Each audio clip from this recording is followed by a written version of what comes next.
السلام عليكم، كي درتو؟ لاباس عليكم؟ بخير، نتمنىكم كاملين تكونوا بخير وعلى خير.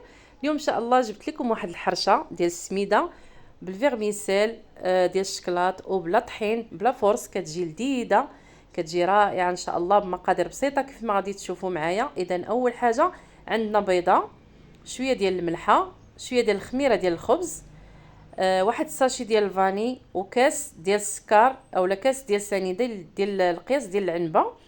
كنحركو وكنزيدو كاس ديال الزيت كيف ما شفتوا معايا، دائما بالعبار ديال الكاس ديال العنبه.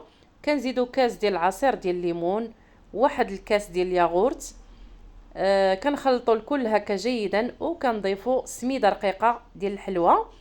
كنضيفوا الكاس الاول ومن بعد الكاس الثاني وكنخلطوا، ومن بعد كنضيفوا جوج ديال الخمارات من وزن 8 غرام، وكنعاودوا نضيفوا جوج كيسان ديال السميده.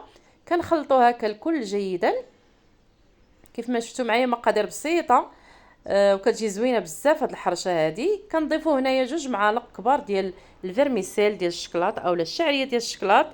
كنحركوا الكل جيدا وكنخليوها ترتاح بين ما شربت لينا هذيك السميده.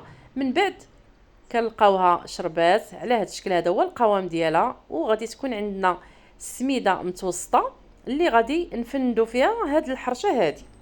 صافي كيف ما شفتوا معايا كنوضعوا هكا كويرات في السميده، كندوزوها في السميده ومن بعد كنوضعوها في اللاطه ديالنا اللي كتكون مفرشه بالورق ديال الطبخ.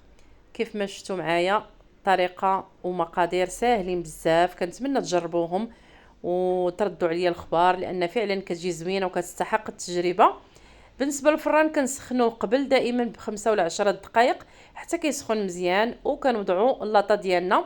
اما كنخليو العافيه الفوق عاد باش بين ما تشقات وكنديروا نشعلوا لتحت، اولا كنشعلوهم بجوج وبالصحه والراحه. كيف ما شفتوا معايا كتجي على هذا الشكل هذا، كتجي مشقه وزوينه شكلا ومنظرا ومذاقا. كنتمنى تجربوها ان شاء الله، وما تنساونيش من الجيم والتعاليق الزوينه ديالكم. الى فيديو قادم، والسلام عليكم ورحمه الله.